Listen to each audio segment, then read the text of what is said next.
So basically हम उसी video को भी कंटिन्यू कर रहा हूँ आगे। तो हमने यार ये तो देख लिया कि अगर मान लो कभी जो मेरे पास रेट है, ठीक है, अगर वो दो डिफरेंट टेम्परेचर्स पे अगर मेरे पास प्रेजेंट हो तो कैसे उसको सॉल्व करना है, वो तो हमने फॉर्मा डायरेक्ट क्या था फॉर्मा, एक बार वापस से रिकॉल करा दो। Log 10 K2 divide by K1 is equals to log 10 base हो गया, पावर कितना था K2 upon K1 is equals to activation energy divide by 2.303 R bracket में 1 upon T1 minus 1 upon T2। इसको तुम एलसीएम लेके और भी ऐसे भी लिख सकते हो। अगर एलसीएम लोगे नीचे क्या होगा T1 इंटू T2, ऊपर गया क्या होगा T2, और यहाँ क्या होगा T1 आ जाएगा एलसीएम लेने के बाद, ठीक है। तो ये हमारा कुछ फॉर्मूला था कब, जब हमारे पास रेशियो ऑफ दो डिफरेंट के, मेरे पास जो रेट कांस्टेंट है वो क्या हो डिफरेंट टेम्परेचर्स पे प्रेजेंट हो। इन दैट केस अगर मुझे इनका रेशियो निकालना है तो क्या था, हम इस वाले फॉर्मूले को हेल्प लेके करते हैं, ठीक है। इस पर मैं एक छोटा सा क्वेश्चन कराता हूँ जिससे थोड़ा सा प्रैक्टिस हो जाए हमारे लिए।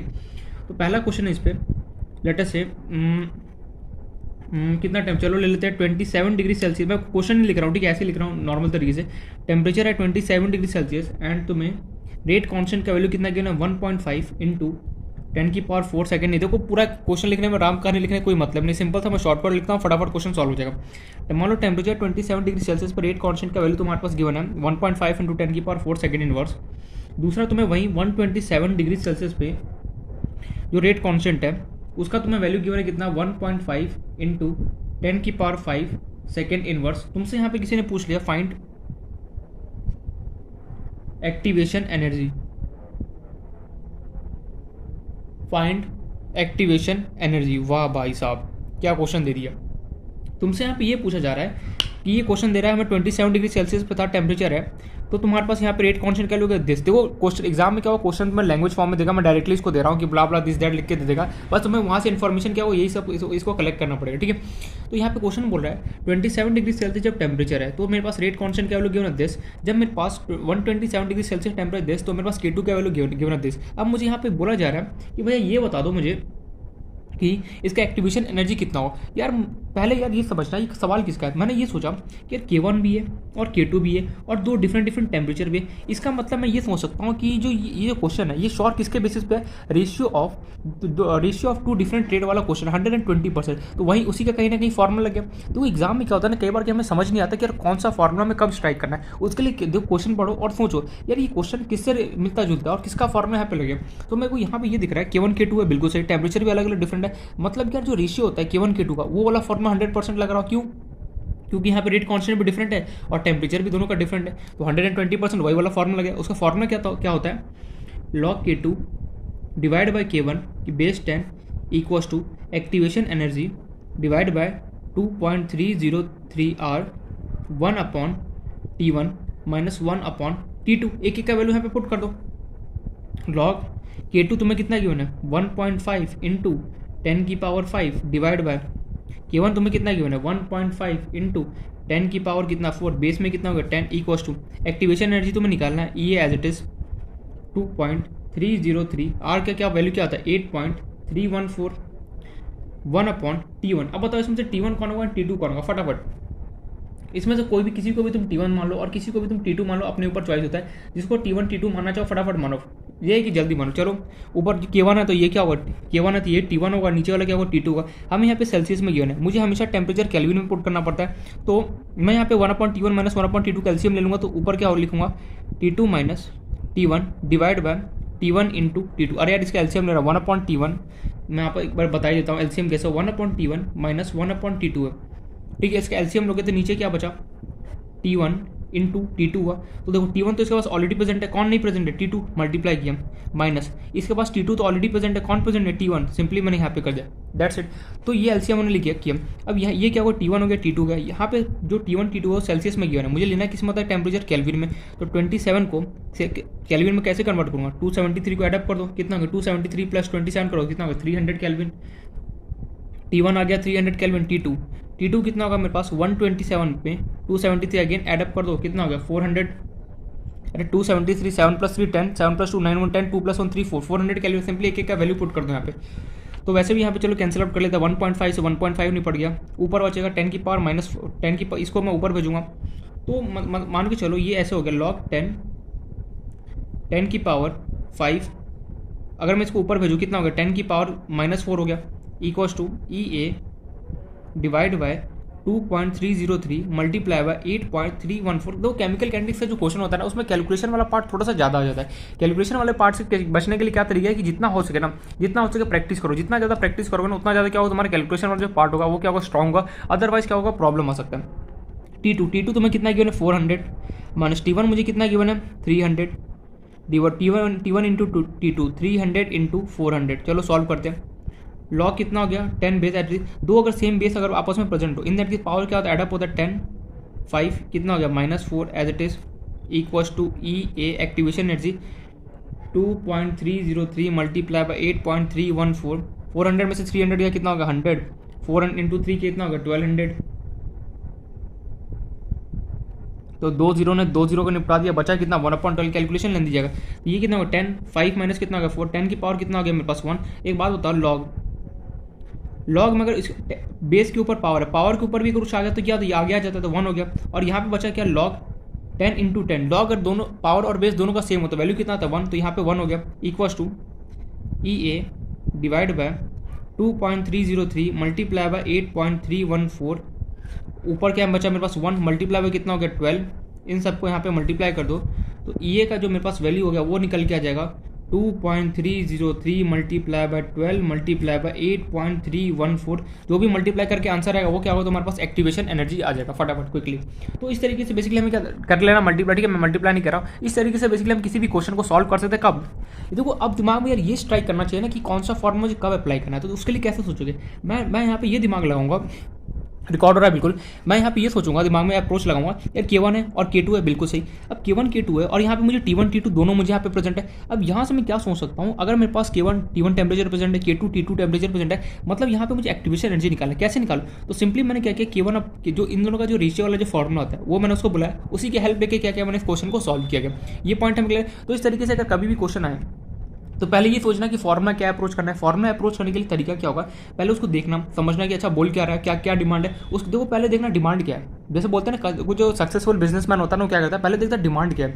जो डिमांड होता है मार्केट में उससे रिलेटेड कुछ बिजनेस करता है, फिर क्या होता है क्या करता है सप्लाई करता है। सेम एज इट इज है यहाँ पे तुम्हें डिमांड पूछना है कि एक्टिवेशन एनर्जी निकाला, तुम कैसे निकालोगे। सिंपली क्या करोगे, इसका पहले इसको तुमने अच्छे से एनालाइज किया, स्टडी किया, उससे तुमने ये फॉर्मुला निकाला, उससे क्या होगा तुम यहाँ से एक्टिवेशन एनर्जी को निकाल सकते हो। तो इस तरीके से बेसिकली यहाँ पे आर्नियस इक्वेशन को हम यहाँ पे एक तरीके से कंप्लीट होता है। हमने आर्नियस इक्वेशन में देखो मैंने क्वेश्चन जितना हो सके डिफरेंट टाइप का मैंने यहाँ पे करा है। और भी क्वेश्चन बहुत सारा होगा जो प्रैक्टिस शीट जो दूंगा उसमें बहुत सारे क्वेश्चन मैं इकट्ठा दे दूंगा, जिससे क्या हम प्रैक्टिस करना, फिर साथ में क्या करेंगे सारे क्वेश्चन को सॉल्व करेंगे। ये पॉइंट करोगे तो यहाँ पे आर्नियस इक्वेशन हमारा कंप्लीट होता है। हमने टेम्परेचर से हमने यहाँ पे ये पढ़ा, अभी तक हमने क्या क्या पढ़ा उसको मैं एक बार समराइज करूँ। हमने ये यहाँ पे ये देखा जो टेम्परेचर है, temperature basically rate of reaction होता है वो कैसे मेरे पास डिपेंड करता है टेम्परेचर में, वो हमने पहले पढ़ा। सबसे पहले हमने एकदम सिंपल पढ़ा था, हमने अप्रॉक्सीमेटली डिपेंडेंसी देखा। फिर उसका हमने देखा एकदम एक्यूरेट मैंने क्या देखा, आर्नियस इक्वेशन है, आर्नियस इक्वेशन का फॉर्मुला मेरे पास है। उसका हमने देखा कि मैक्सवेल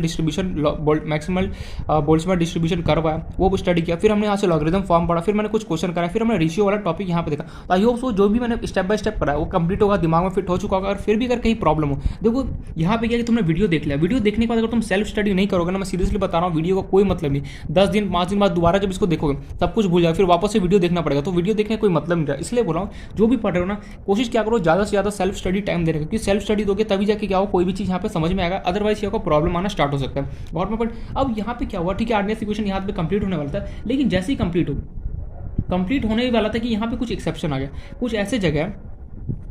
अब जनरली क्या हुआ कि कई एक्सेप्शन आ गया हमारे पास। क्या यहाँ पे देखो केमिस्ट्री बिना एक्सेप्शन के तो काम होगा नहीं। यहाँ पे हम ये जनरली हमने क्या पढ़ा था कि टेम्परेचर को अगर मैं इंक्रीज करता हूँ तो रेट ऑफ रिएक्शन भी क्या होता है मेरा इंक्रीज होता है, फिर डबल हमने पढ़ा था। अच्छा लेकिन यहाँ पे कुछ एक्सेप्शन होते हैं जहाँ पे क्या होता है जो रेट ऑफ रिएक्शन होता है ना वो काम नहीं करता है, या फिर जो टेम्परेचर का जो डिपेंडेंसी है वो क्या होता है काम नहीं करता है। कहाँ पे काम नहीं करता वो एक एक करके हम यहाँ पे देखते हैं। तो नोट डाल के लिख लो एक्सेप्शन बेसिकली क्या होता है, देखो क्या बोला जाता है, ऑन increasing temperature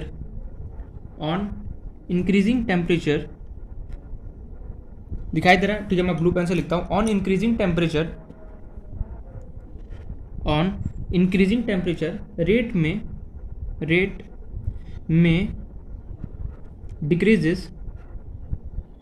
में decreases and also it may not follow Arrhenius equation and also it may not follow Arrhenius Arrhenius equation.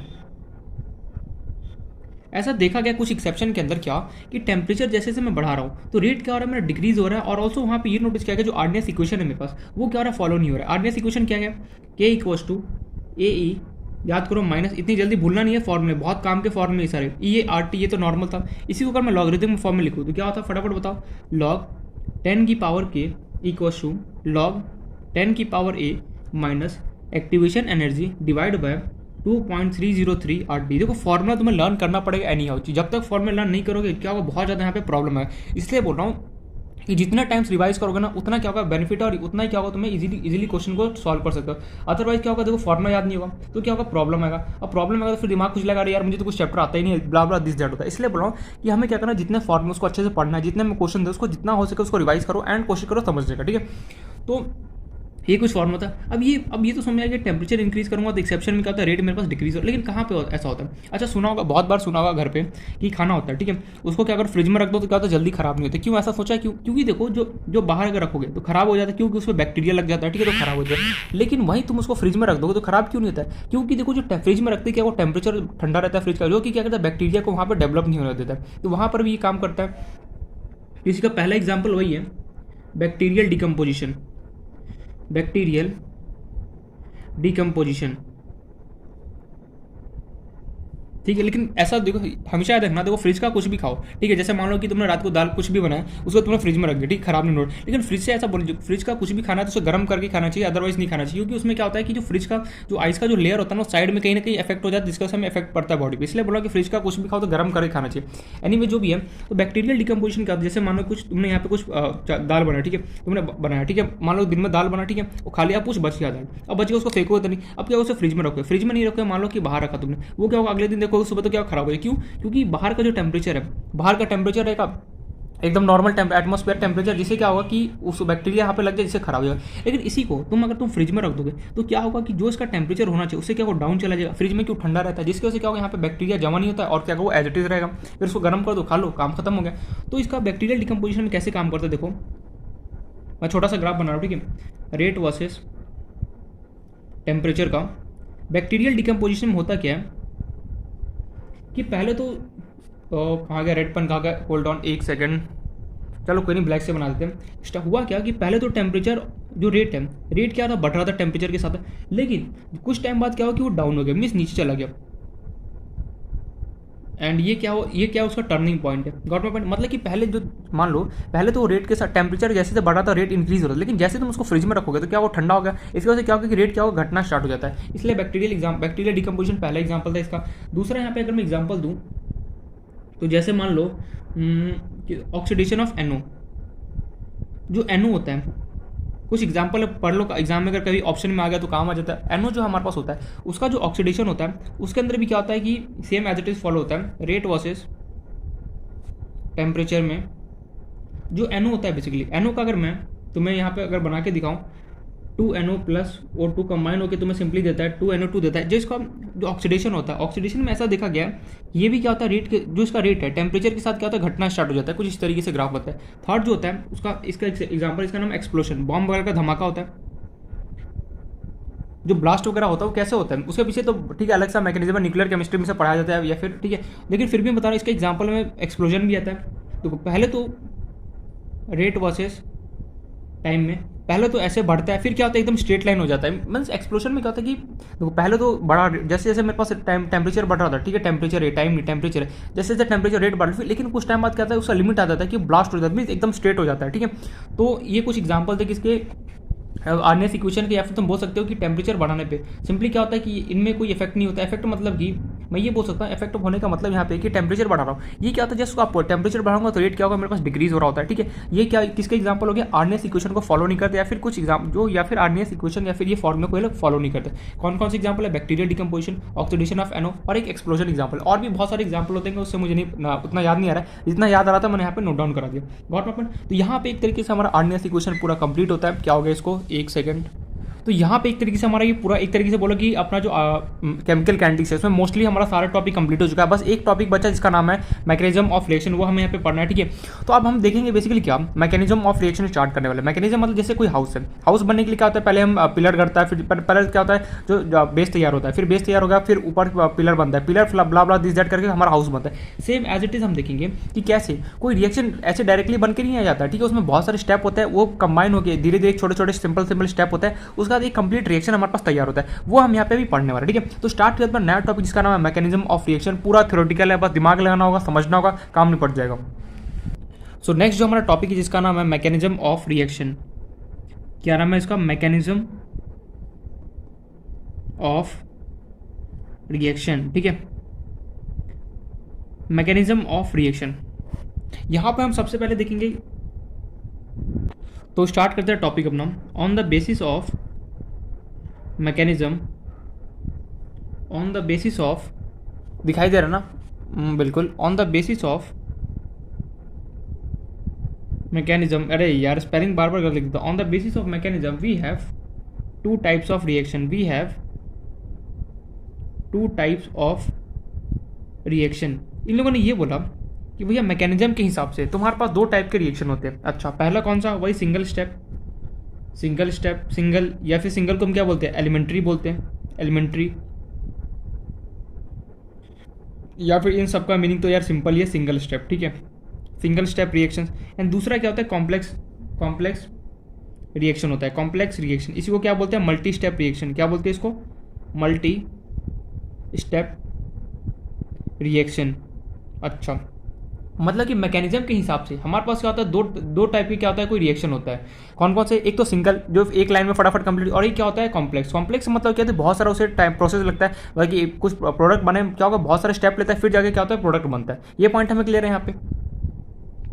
तो सबसे पहले हम स्टडी करेंगे कि इसका एलिमेंट्री रिएक्शन का। देखो बहुत सारी चीज़ें हैं ना यहाँ पे, हम इसमें कुछ नया नहीं आना है। ऐसा नहीं हो कि रॉकेट साइंस आ गया तुम्हारे पास यहाँ पे, नहीं। जो भी हमने अभी तक चीज़ें पढ़ा सेम वही सारी चीज़ें यहाँ पे रिपीट होने वाला। बस फर्क ये रहेगा कि थोड़ा सा ये नया टॉपिक उन्होंने बना दिया, मैकेनिज्म ऑफ रिएक्शन।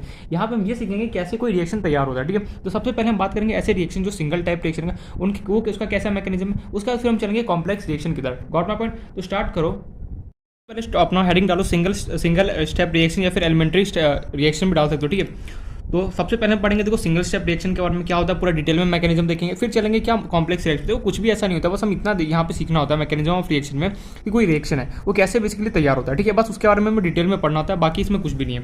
तो सबसे पहले हम पढ़ेंगे भाई सिंगल स्टेप रिएक्शन, या फिर इसको एलिमेंट्री रिएक्शन भी तुम बोल सकते हो। दोनों में से हमारे ऊपर टोटली चॉइस होता है क्या बोलना है। तो पहली बात यहाँ पे एक इंपॉर्टेंट नोट क्या आता है, सिंगल स्टेप रिएक्शन में there is no intermediate, there is no intermediate, there is no intermediate. इसका मतलब क्या होगा यार? यहाँ पे लिखा हो देयर इज नो इंटरमीडिएट, इसका मतलब क्या? मतलब यहाँ पे डायरेक्टली रिएक्टेंट से, डायरेक्टली जो रिएक्टेंट होगा उससे क्या होगा, मेरा डायरेक्टली क्या होगा, प्रोडक्ट बन जाएगा एक स्टेप के अंदर, कोई इंटरमीडिएट बीच में नहीं आएगा।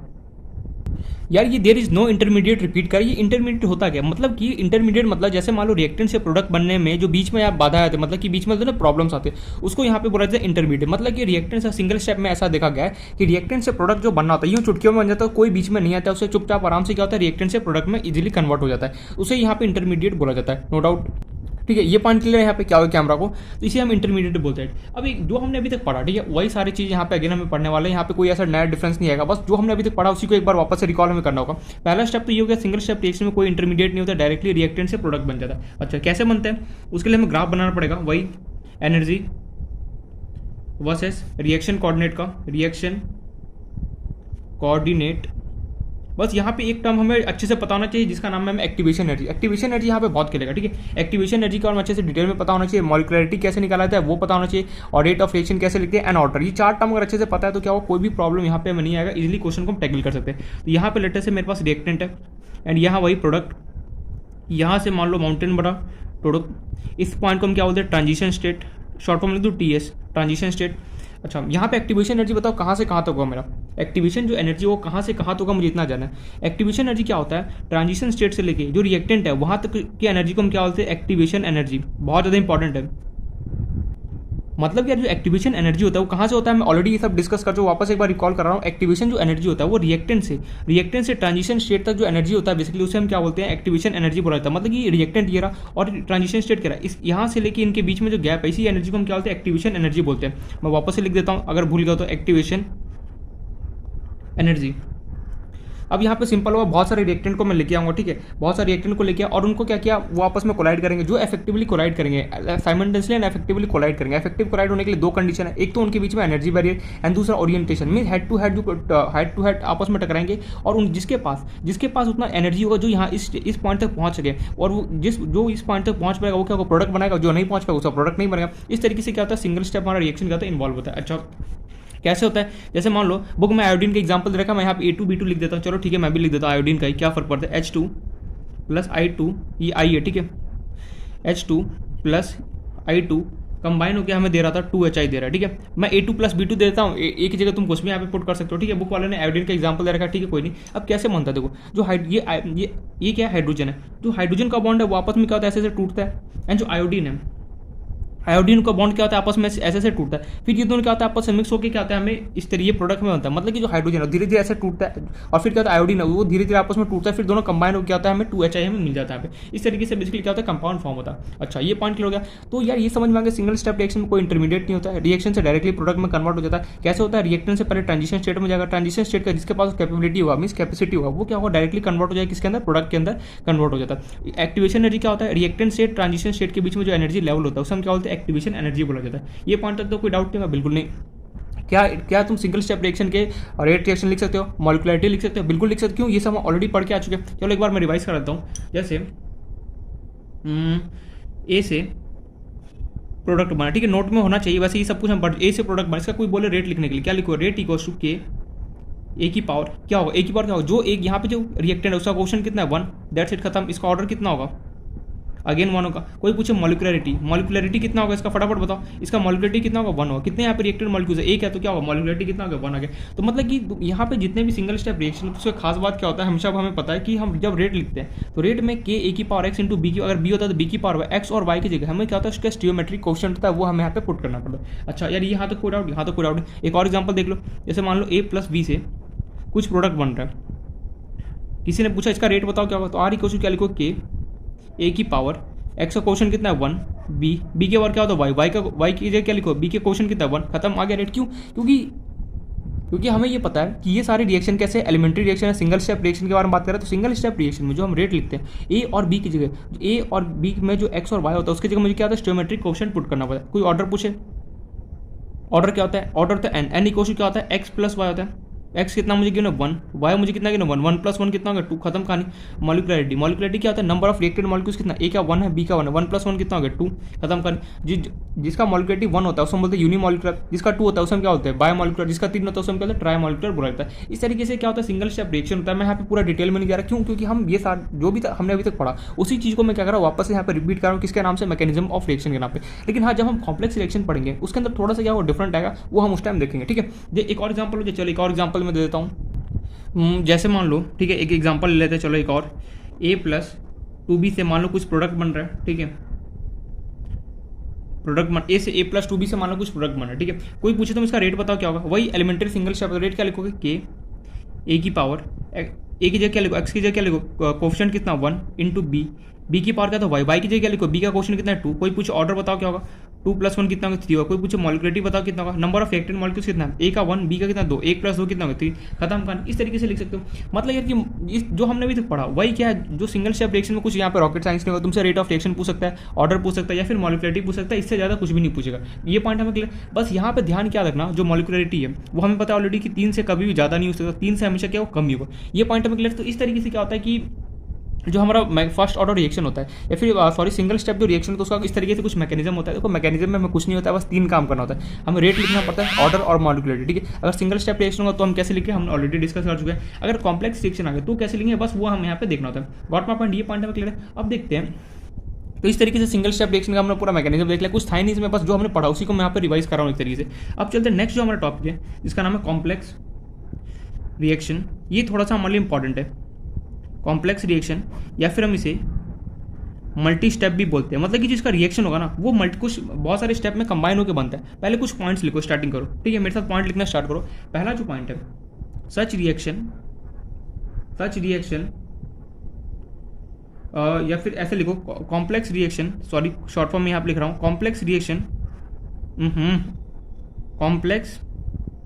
रिएक्शन अकर्स इन सर्वल, बहुत सारे स्टेप में उसे फॉर्म होता है। Complex reaction occur in several steps where ध्यान से देखना word, where each step is elementary, यार इसका मतलब क्या, जैसे मान लो A+2B से कुछ मान लो 4C+D बन रहा है, तो यार ये तो एक कंपाउंड मुझे, लेकिन इसको बनने में बहुत सारा प्रोसेस होगा। तो हर एक जो स्टेप बना होगा, जैसे मान लो A+B मिलकर कुछ मुझे C बना होगा, तो जो हर एक स्टेप कंबाइन होकर जितने भी स्टेप मेरे पास एक एक करके बनेंगे, हर एक स्टेप क्या होगा, एलिमेंट्री रिएक्शन कहता है, मीन्स उसे हम सिंगल स्टेप रिएक्शन बोलते हैं। अच्छा, पहला पॉइंट। दूसरा पॉइंट इसी में मॉलिकुलरिटी ऑफ, हमें एक बात पता है, जो मॉलिकुलरिटी होता है किसके लिए डिफाइन होता है, सिर्फ और सिर्फ एलिमेंट्री रिएक्शन या फिर सिंगल स्टेप रिएक्शन के लिए डिफाइन होता है, बिल्कुल सही। तो वही मैं यहाँ पे लिख रहा हूँ, molecularity of complex reaction is not defined, complex reaction is not defined but molecularity of each step is defined, but molecularity of each step is defined,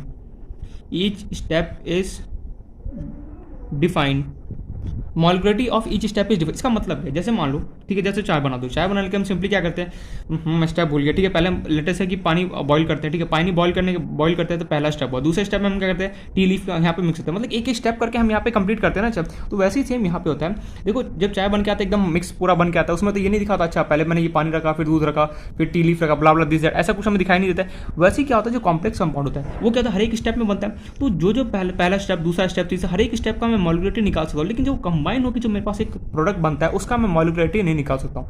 एक बार वापस मैंने बोला, देख कोई भी रिएक्शन हो, जैसे मान लो H2 + I2, तुम्हें क्या होता है 2HI देता है। तो ये H2 + I2 डायरेक्ट तुम्हें 2HI नहीं दो, इसके पीछे बहुत सारा यहाँ पे स्टेप होगा, तब जाके क्या होगा 2HI, मीन्स कुछ स्टेप यहाँ पे इन्वॉल्व होगा, तब जाके मुझे 2HI मिलता है। तो पहला स्टेप होगा, मान लो कुछ बना होगा, दूसरा स्टेप मानो कुछ होगा, फिर तीसरा स्टेप, फिर ऐसे सोन करके ये कंपाउंड फॉर्म प्रोडक्ट बना होगा। तो हर एक स्टेप का मैं मॉलिकुलरिटी निकाल सकता हूँ, क्योंकि हर एक स्टेप कैसा मेरे पास किसकी तरह बिहेव करेगा, सिंगल स्टेप रिएक्शन की तरह बिहेव कर रहा होगा। Got my point? ठीक है, ये पॉइंट हो गया। Third point, rate is given by, इसका रेट अगर मुझे निकालना हो कैसे निकालना, rate is given by slowest step of reaction, which is called RDS, RDS का फुल फॉर्म रेट डिटरमाइनिंग, जो भी लिख रहा है डिटरमाइन, जो भी रेट डिटरमाइनिंग स्टेप, मतलब यहाँ पे बोला क्या जा रहा है, जो भी मुझे अगर जो भी कॉम्प्लेक्स कंपाउंड होगा उसका अगर मुझे कभी भी रेट लिखना है, तो जो सबसे स्लो स्टेप होगा उस स्लो स्टेप का नाम क्या रखा गया, RDS रखा गया। RDS क्या होता है, रेट डिटरमाइनिंग स्टेप होता है। वो क्या मुझे देगा, एक तरीके से उसका रेट देगा। मतलब कि मान लो कोई कॉम्प्लेक्स कंपाउंड है, जैसे मान लो ठीक है कार है, ठीक है, कार बनता है, कार बनाने में बहुत सारे पार्ट लगते हैं। सबसे पहले मान लो कि टायर्स लगता है, ठीक है, उसका तुम्हें बनाना होगा, गेट वगैरह बनाना पड़ता है, लेकिन सबसे ज़्यादा टाइम किसमें लगता है, जो इंजन होता है, इंजन बनाने में मुझे सबसे ज़्यादा टाइम लगता है। वैसे रिएक्शन बनाने में, रिएक्शन बनाने में जिस प्रोसेस में सबसे ज़्यादा मतलब एकदम स्लोएस्ट होगा, मीन बहुत धीरे धीरे काम करोगा, वही प्रोसेस मुझे क्या होगा, रेट में उस पर निकाल सकता हूँ, किसका, कॉम्प्लेक्स कंपाउंड का। वापस एक बार हो जाए, मैं यहाँ पे ये बोल रहा हूँ, कोई भी कॉम्प्लेक्स कंपाउंड है, ठीक है, उसका अगर मुझे कभी भी रेट निकालना है, तो जो उसमें सबसे स्लो स्टेप होगा, मीन सबसे धीरे धीरे जो चल रहा होगा, उस प्रोसेस, उस स्टेप को निकालते RDS बोला जाता है। जो सबसे स्लो स्टेप होता है, वही स्टेप मुझे क्या होगा, रेट वहाँ से मैं निकाल सकता हूँ। Got my point? ठीक है, ये पॉइंट हमें क्लियर हो गया। नेक्स्ट जो इसमें पॉइंट आता है D, वो आता है there will be intermediate, there will be one और मोर देन वन। पहले तो ये सब सीखते चलो, ये सब एक थ्योरेटिकल बात है, अभी तो देखेंगे कैसे हम बनाया जाता है। देयर विल बी वन और मोर देन वन इंटरमीडिएट्स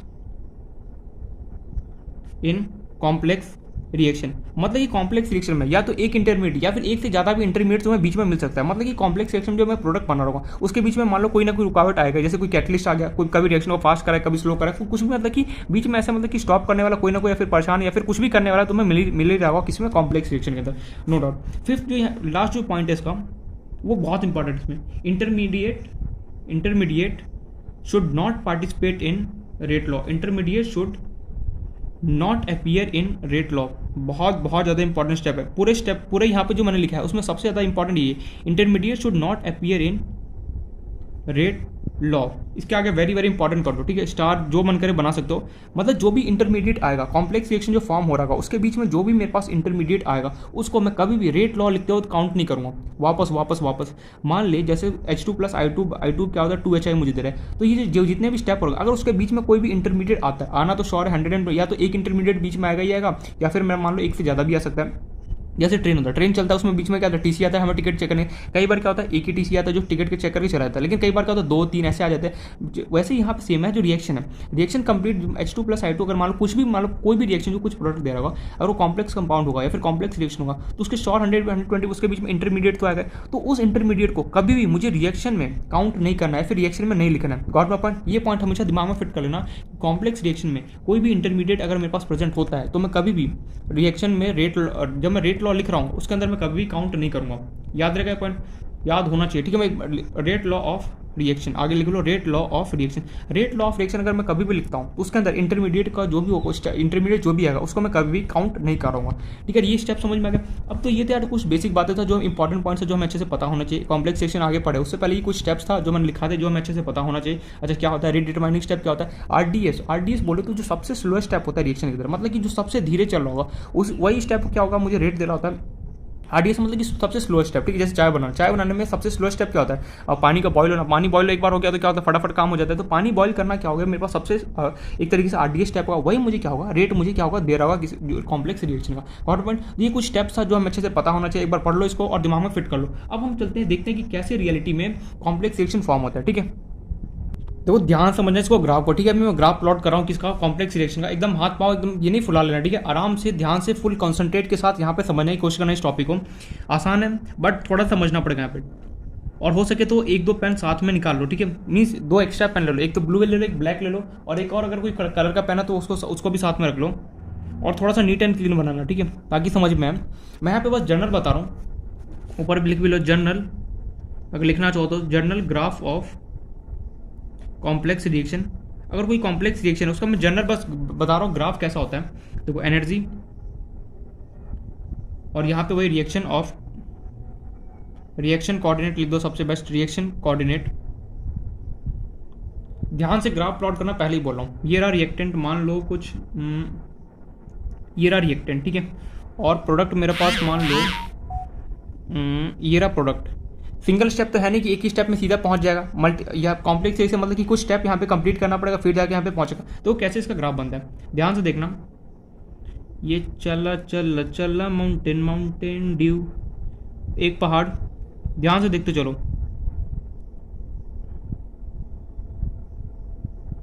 ये कुछ ऐसे, एंड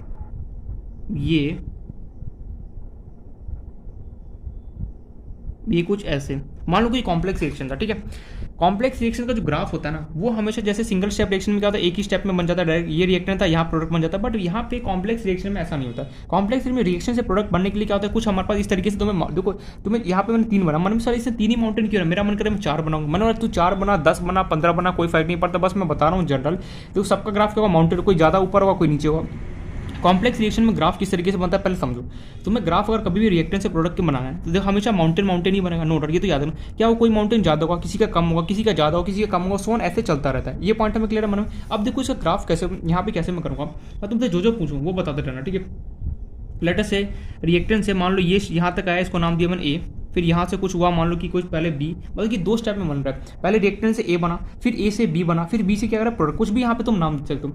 जो मैं सवाल पूछ रहा हूँ पहले मुझे बताओ रिएक्टेंट से पहला फर्स्ट एक्टिवेशन एनर्जी बताओ मेरे पास क्या होगा। मुझे पता है ये वाला जो स्टेट होता है, जो माउंटेन्स का जो भी हर एक माउंटेन का जो पीक होता है इसे हम क्या बोलते हैं, ट्रांजिशन स्टेट बोलते हैं। माउंटेन के जितने भी पीक होते हैं, देखो जो मैं बोल रहा हूँ उसको लाइन टू लाइन समझ से चलो। ऐसे तुम्हें ग्राफ अगर कभी प्लॉट करना पड़ जाए फिर समझना है, तो प्लॉट तो कभी करना नहीं पड़ेगा जिंदगी लाइफ में, बस समझना पड़ेगा। जितने भी ट्रांजिशन स्टेट होते हैं, ये जो माउंटेन का जो पीक होता है उसे हम क्या बोलते हैं, ट्रांजिशन स्टेट। शॉर्ट फॉर्म लिख रहा हूँ TS, समझ जाओगे ना। TS stand for transition state, तुम पूरा लिखोगे वहाँ पर, ठीक है। TS stand for transition state.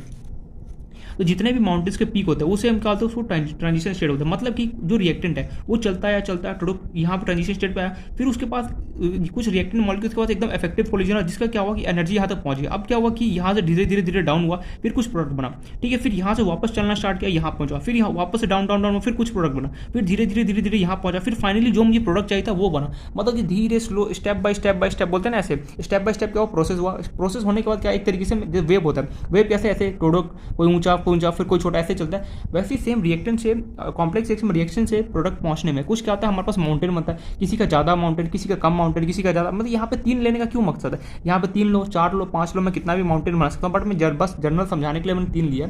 अब मैं जो पूछूँ नेक्स्ट सवाल का जवाब दो। एक्टिवेशन फर्स्ट एक्टिवेशन एनर्जी मुझे लिख के बताओ। तो रिएक्टेंट से, यही इंपॉर्टेंट, रिएक्टेंट से ट्रांजिशन स्टेट क्या होगा, पहला एक्टिवेशन एनर्जी होगा, मान लो एक्स, कुछ भी मान सकते हो, कोई भी अल्फाबेट। अब दूसरा मुझे एक्टिवेशन एनर्जी बताओ कहाँ से कहाँ होगा। क्या होता था मैंने, रिएक्टेंट से ट्रांजिशन स्टेट। तो रिएक्टेंट कौन है, अब ये क्या होगा, मेरे पास रिएक्टेंट की तरह बिहेव करेगा, तो यहाँ से यहाँ तक जो होगा ये क्या होगा, दूसरा एक्टिवेशन एनर्जी होगा। क्या बोलते क्या बोला, कुछ पढ़ लेनी पड़ा, मैं यहाँ पे ये बोल रहा हूँ। देखिए एक्टिवेशन एनर्जी का यहाँ पे मतलब क्या होता है, रिएक्टेंट से ट्रांजिशन स्टेट के बीच में जो एनर्जी गैप होता है उसे हम क्या होते हैं, एक्टिवेशन एनर्जी बोला जाता है। तो पहला तो ये हो गया। दूसरा जो यहाँ पे रिएक्टेंट था वो क्या, वो कन्वर्ट हो गया क्या, ए में कुछ फॉर्म हो गया। अब जो यहाँ पे ए है वो किसकी तरह बिहेव करेगा मेरे पास, अब यार अगेन ये रिएक्टेंट बने की तरह बिहेव, क्यों, क्योंकि फाइनल जो प्रोडक्ट है वो तो मुझे मिला नहीं। अब ये क्या हुआ, रिएक्टेंट हो गया, वापस रिएक्टेंट कुछ आगे एनर्जी बढ़ता गया ट्रांजिशन स्टेट में बचा। तो यहाँ से यहाँ तक का जो गैप है इसको, ये क्या होगा, सेकंड एक्टिवेशन एनर्जी का। थर्ड क्या होगा, जो अब ये जो बी है, बी यहाँ पे बचा, इसने बोला मैं तो प्रोडक्ट बन गया, लेकिन जो फाइनल मुझे चाहिए वो तो अभी भी नहीं हो रहा। तो बी वापस से किसकी तरह बिहेव करेगा, रिएक्टेंट की तरह। बी अगेन चलता गया ऊपर ट्रांजिशन स्टेट पहुंचा। तो यहाँ से यहाँ तक जो होगा, कोई भी अल्फाबेट लो, यहाँ से यहाँ तक क्या होगा, थर्ड एक्टिवेशन एनर्जी होगा। तो एक्स वाई जेड बेसिकली हमारे पास क्या होगा, एक्टिवेशन एनर्जी को इंडिकेट करा। कोई भी अल्फाबेट हो सकता है, यहाँ पे डब्ल्यू ले लो, बी ले लो, एस ले लो, कुछ भी यहाँ पे अल्फाबेट मैं पिकअप कर सकता हूँ। लेकिन हमें मेन ये हमें पता होना चाहिए कि एक्टिवेशन एनर्जी कैसे लिखते हैं, रिएक्टेंट से ट्रांजिशन स्टेट के बीच में पहला एनर्जी। देखो फिर अब यहाँ पे मन में सालेगा, रिएक्टेंट तो ये रहा, यहाँ से लेके यहाँ तक के बीच में क्यों ये एक्टिवेशन एनर्जी रहा, क्योंकि अब जो मेरे पास रिएक्टेंट है वो सिर्फ और सिर्फ यहाँ पे बचा, क्या यहाँ पे प्रेजेंट है नहीं। तो एक्टिवेशन एनर्जी हमेशा रिएक्टेंट से ट्रांजिशन स्टेट के मुझे बीच में जो गैप होता है उसे हमेशा क्या होता है, मुझे एक्टिवेशन एनर्जी को देना पड़ता है। नो डाउट क्लियर हो पॉइंट। अब इस ग्राफ को देखिए, हमने कुछ यहाँ पे पॉइंट लिखा। पहले जो रिएक्टेंट था, मान लो रिएक्टेंट से ए बना पहले, ठीक है। अब मान लो कि जो ए था, ए से क्या बना मेरे पास, बी बना। अब जो बी था, बी से क्या हुआ, फाइनल प्रोडक्ट बना। बी से क्या हो रहा है, फाइनली कुछ प्रोडक्ट बन रहा है। मतलब कि मान लो ये स्टेप 1 हुआ, स्टेप 1 था, ये मान लो कि स्टेप 2, एंड लेटर से ये मैं एज्यूम करता हूँ ये क्या है, स्टेप 3। मतलब कि रिएक्टेंट से जो अगर सिंगल स्टेप होता था डायरेक्टली रिएक्टेंट से एक ही स्टेप में प्रोडक्ट बन जाता है। लेकिन ये कॉम्प्लेक्स रिएक्शन है। कॉम्प्लेक्स रिएक्शन में क्या होता है, एक से ज़्यादा यहाँ पे स्टेप हो रहा होता है। तो देखो जरूरी नहीं है यहाँ पे कि सिर्फ 3 ही हो, 4 होता, 5, कुछ भी। जैसे मान लो कुछ इस तरीके से होता है, रफ पेपर कहाँ गया, 1 सेकेंड, चलो ये रफ 1 सेकेंड आप, ठीक है। जैसे मान लो कुछ इस तरीके का ग्राफ होता, ये रिएक्टेंट, ये रहा प्रोडक्ट, मान लो कुछ ऐसे ऐसे, फिर ऐसे, फिर ऐसे, फिर ऐसे, फिर जाके, मतलब कि कितने भी स्टेप हो सकते हैं, उससे हमें कोई लेना नहीं है। मैंने बस जनरल क्या किया, बस 3 लिया, कितने भी माउंटेन हो सकते हैं। लेकिन हमेशा याद रखना, जितने भी माउंटेन्स के पीक होते हैं ये मुझे ट्रांजिशन स्टेट को बता रहे थे। और रिएक्टेंट यहाँ पे था, यहाँ से कुछ मान लो ये बना, ये क्या होगा, अगेन मेरे पास रिएक्टेंट की तरह बिहेव करेगा। हमें इतना पता याद रखना है कि जो एक्टिवेशन एनर्जी है, एक्टिवेशन एनर्जी का जो गैप होता है ना, बहुत काम का होता है। कि कई बार हम इसी में मिस्टेक करते हैं कि देखो रिएक्टेंट और ट्रांजिशन स्टेट के बीच में जो गैप होता है ना, उसे हम हमेशा एक्टिवेशन एनर्जी नोट डाउन करते हैं। याद रखना, बहुत मिस्टेक हो गए, सिली मिस्टेक हो जाता है हमसे, क्या कि हम जैसे इसका अगर मुझे एक्टिवेशन एनर्जी का गैप लिखना है तो मैं सिंपली यहाँ से यहाँ तक लिखता हूँ, नहीं, रिएक्टेंट से ट्रांजिशन स्टेट, रिएक्शन से transition state, got my point. तो इस तरीके से बेसिकली क्या होता है कि जो कॉम्प्लेक्स रिएक्शन होता है उसका यहाँ पे प्रोडक्ट फॉर्म होता है। Got my point.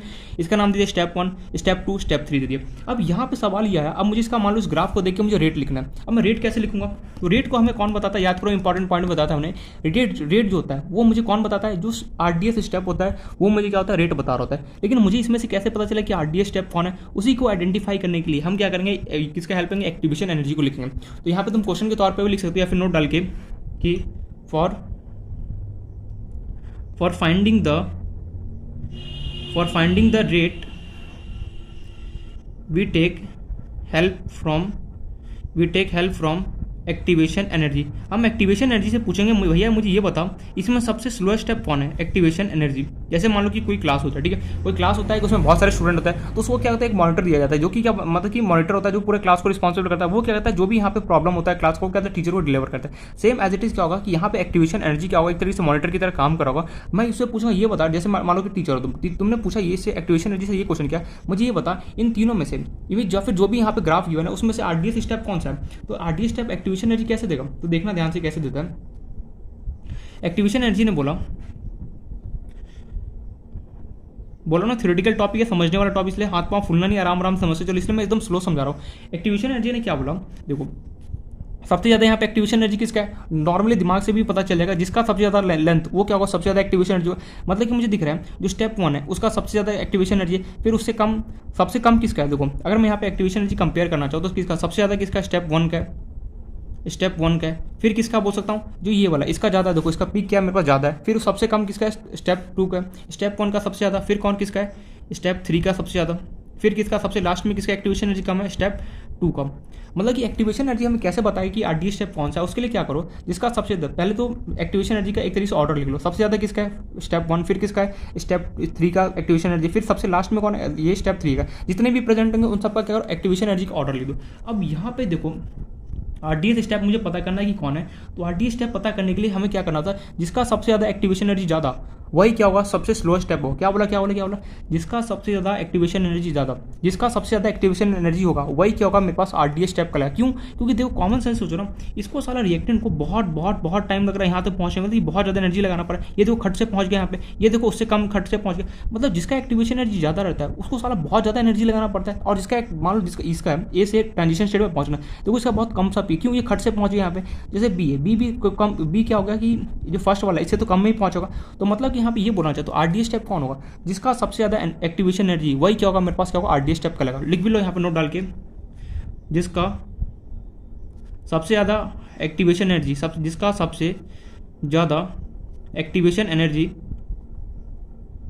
जिसका सबसे ज़्यादा एक्टिवेशन एनर्जी वही आरडीएस स्टेप, वही आरडीएस स्टेप। तो यहाँ पे हमारा आरडीएस स्टेप कौन होगा, स्टेप 1। क्यों, क्योंकि इसका एक्टिवेशन एनर्जी भैया सबसे ज़्यादा। क्यों स्टेप 1 मेरे पास है, उसका एक्टिवेशन एनर्जी ज़्यादा होने की वजह से ये क्यों मेरे पास आरडीएस स्टेप है, क्योंकि इसको बहुत ज़्यादा टाइम लग रहा है यहाँ पे ट्रांजिशन स्टेप में पहुंचे। बाकी लोगों के कह रहा है उससे कम लग, इससे तो कम ही लग रहा है सबको, इसको तो सबसे कम, इसको थोड़ा सा कम क्या रहा है, कम लग रहा है। तो जिसका एक्टिवेशन एनर्जी का गैप ज़्यादा वही क्या होगा मेरे पास, मैंने क्या बोला, जिसका एक्टिवेशन एनर्जी ज़्यादा वही क्या होगा मेरे पास आरडीएस स्टेप होगा। दैट्स इट, एकदम शॉर्टकट, ये शॉर्टकट एकदम, जिसका सबसे ज़्यादा एक्टिवेशन एनर्जी वही क्या होगा आरडीएस स्टेप का लगा। Got my point. तो देखो आरडीएस स्टेप कौन है, स्टेप 1। यहाँ से मैं रेट लिखूंगा, रेट कैसे लिख सकता हूँ, रेट इक्वल्स क्या होगा के ए की पावर। देखो ये जितने भी स्टेप है, स्टेप 1, स्टेप 2, स्टेप 3, सारे कैसे होंगे, एलिमेंट्री स्टेप होंगे। एलिमेंट्री रिएक्शन क्या लगा, ये भी एलिमेंट्री क्या लगा, ये भी। क्यों, क्योंकि भैया सिंगल स्टेप है, आर से ए बना सिंगल स्टेप, ए से बी बना सिंगल स्टेप, बी से प्रोडक्ट बना सिंगल, लेकिन जो फाइनली जो यहाँ पे प्रोडक्ट बनेगा ना वो सिंगल स्टेप नहीं रहेगा। लेकिन बाकी जो जितने भी प्रोसेस हो रहा है, प्रोसेस होने वाला जितने भी स्टेप कहलाते हैं वो हमने नोट डाउन किया था अभी भी, जितने भी मेरे पास, जितने भी बेसिकली जो हमारा जो प्रोडक्ट बनने में जितने भी स्टेप्स हमारे पास लगते हैं वो सारे स्टेप्स क्या होता है मेरे पास, एलिमेंट्री क्या होता है। तो एलिमेंट्री का मुझे प्रोडक्ट लेना क्या होगा, आर इक्वल टू के ए की पावर कितना है, जो भी यहाँ पे कोफिशिएंट होगा वो बेस, ओहो गलत लिख दिया हमने, रेट इक्वल टू क्या होगा के, और यहाँ पे मेरा रिएक्टेंट कौन, आर की पावर यहाँ पे कोफिशिएंट क्या होगा 1। क्यों इसका रेट, क्यों, क्योंकि देखो यहाँ पे कुछ कोई भी हो, हमें यहाँ इससे मतलब नहीं है। ये देखो आर से रिएक्टेंट से प्रोडक्ट बना ए, तो ये कैसा स्टेप होगा, एलिमेंट्री। मैंने क्या बोला था, जितने भी रिएक्शन कॉम्प्लेक्स रिएक्शन में जितने भी स्टेप हमारे पास काम करते हैं, मैंने इंपॉर्टेंट पॉइंट्स में जाकर देखो सारे स्टेप किसकी तरह बिहेव करते हैं, एलिमेंट्री। ये भी क्या होगा एलिमेंट्री, ये भी एलिमेंट्री, तुम किसी का भी लिखते हो नो डाउट, ठीक है। लेकिन जो आरडीएस स्टेप होता है ना वहाँ से क्या था, हम रेट निकालते हैं। तो रेट इक्वल क्या, के आर की पावर कितना होगा 1। क्यों, क्योंकि एलिमेंट्री रिएक्शन, तो एलिमेंट्री रिएक्शन होने की वजह से क्या होगा, जो कोफिशिएंट एक्स होता है उसका वैल्यू क्या होता है, जो भी यहाँ पे कोफिशिएंट प्रेजेंट है वो हमें वो दे रहा होता है, क्या दे रहा था, एक्स का हमें वैल्यू दे रहा था। Got my point. तो इस तरीके से, तो फाइनली अगर मैं लिखना चाहूँ तो यहाँ पे अगर मैं फाइनली इसको सॉल्व करूँ तो क्या होगा, रिएक्टेंट से प्रोडक्ट बना। देखो यहाँ पे मन में सवाल आएगा यार ए और बी कहाँ गए, तो ए और बी क्या होगा, जब तुम इस पूरे रिएक्शन को एडअप करोगे तो देखो ए से ए उड़ गया, बी से बी उड़ गया, कोई इंटरमीडिएट बचा नहीं, तो डायरेक्टली रिएक्टेंट से तुम्हें प्रोडक्ट बन गया। तो ये फाइनल स्टेप तुम्हारा आता है। तो देखो कभी भी कोई भी रिएक्शन लिखना हो, सबसे पहले स्टेप 1 लिखा, स्टेप 2 जो भी यहाँ पे उसको उसके अकॉर्डिंग लिखा, और जो ए और बी क्या था, इंटरमीडिएट थे, मतलब कि कुछ बीच में रास्ते में आए हुए प्रोडक्ट थे, लेकिन ये आपस में कैंसिल आउट हो गए। देखो ए ने ए को उड़ा दिया, बी ने बी को उड़ा दिया, तो इस तरीके से क्या होता है, इंटरमीडिएट कैंसिल होकर रिएक्शन से डायरेक्ट मुझे क्या होता है, प्रोडक्ट इस तरीके से मिलता है किसके अंदर, कॉम्प्लेक्स रिएक्शन के अंदर। तो मतलब कि ये कुछ स्टेप था जो हमें पता होना चाहिए, ग्राफ कैसा भी हो। सबसे पहले मुझे ये देखना है, यहाँ पर दो चीज़ काम आएगा, क्या, एक्टिवेशन एनर्जी जिसका सबसे ज़्यादा वही आरडीएस स्टेप का उसी से तुम क्या करो, रेट निकालो, गॉट माय पॉइंट। और जितने भी यहाँ पे स्टेप होते हैं सारे स्टेप क्या होगा, एलिमेंट्री रिएक्शन की तरह बिहेव करते हैं, लेकिन जो फाइनल जो रिएक्टेंट से प्रोडक्ट बनेगा वो क्या होगा, मेरे पास एलिमेंट्री स्टेप नहीं कहलेगा, गॉट माय पॉइंट। और जितने भी बीच में इंटरमीडिएट आते हैं, ए से ए कैंसिल आउट हो गया, देखो बी से बी कैंसिल आउट, कई बार ऐसा होगा कि जो यहाँ पे इंटरमीडिएट है ए एंड बी वो आपस में कैंसिल आउट हो, जैसे ए का ए कैंसिल, बी का बी कैंसिल। जैसे मान लो यहाँ पे कोई सी होता तो सी का अगर कैंसिल आउट नहीं होता तो सिंपली मैं उसको रिएक्शन के अंदर काउंट डाउन करता। तो इस तरीके से बेसिकली हम कॉम्प्लेक्स रिएक्शन का क्या करते हैं कि रेट को लिखते हैं। अब तुम्हें क्या हो, ग्राफ वगैरह कुछ दिया नहीं जाएगा, तुम्हें सिंपली क्वेश्चन गिवन होगा, क्वेश्चन से तुम्हें क्या होगा कि कॉम्प्लेक्स रिएक्शन तुम्हें रेट लिखना पड़ेगा, कैसे लिखते हैं वो हम यहाँ पे अब सीखते हैं। सबसे पहले मैं एक बात यहाँ पे जरूर बोलना चाहूँगा कि देखो इसमें जितना ज़्यादा सेल्फ स्टडी करोगे ना उतना बेनिफिट रहने वाला है, क्योंकि बिना सेल्फ स्टडी के, पहले रिपीट कर रहा हूँ, बिना सेल्फ स्टडी और प्रैक्टिस से कुछ भी नहीं होगा। अगर तुम मगप मार लोगे सब कुछ भूल जाओगे, सीरियस बता रहा हूँ। केमिकल कैनेटिक्स ऐसा चैप्टर है, फिर तो केमिस्ट्री में बोलते हैं कि रट्टाफिकेशन मान लो काम हो जाएगा। वो कौन से चैप्टर में होता है, इनऑर्गेनिक केमिस्ट्री, जैसे रटने वजह से पी ब्लॉक हो गया, जितने भी P S P D block है उसमें तुम्हें रट्टाफिकेशन मारना पड़ेगा, रिएक्शन वो मार सकते हो। लेकिन ये वाला चैप्टर इसमें तुम्हें अच्छे, अभी जो इलेक्ट्रोकेमिस्ट्री पढ़ा, सॉल्यूशन पढ़ा, देन ये वाला चैप्टर, इसमें भी क्या होगा, पूरे चैप्टर ऐसा जिसमें हर एक पॉइंट समझना पड़ेगा। और समझने से ज़्यादा most important self study. Self study जितना ज़्यादा दोगे, जितना ज़्यादा प्रैक्टिस करोगे, उतना ज़्यादा क्या होगा कि एक एक कंसेप्ट क्लियर होगा। वरना सीरियसली बता रहा हूँ कि कुछ टाइम बाद जब तुम उसको वापस रिपीट करोगे ना, ऐसा लगेगा हो क्या रहा है यहाँ पे मेरे साथ, मुझे कुछ समझ में नहीं आ रहा, एकदम सब क्या होगा, बाउंस बैक जाएगा। इसलिए बोल रहा हूँ कि जितना ज़्यादा हो सके हमें सेल्फ स्टडी पे क्या करना, ध्यान देना, गॉट माय पॉइंट। तो मैं यहाँ पे नो डाउट बहुत सारे क्वेश्चन भी कराऊंगा, मैं क्वेश्चन का पूरा एक लिस्ट ही दूंगा। और इस बार नो डाउट डोंट वरी, ऐसा नहीं होगा कि सॉल्यूशन में क्वेश्चन दे दिया और मैंने सॉल्व नहीं करा, मैं यहाँ पे क्वेश्चन पूरा एक एक करके सारे सॉल्व भी कराऊंगा, गॉट माय पॉइंट। तो स्टार्ट करते हैं अब इसका रियल में क्वेश्चन कैसे दिया जाता है वो हम यहाँ पे अब देखते हैं।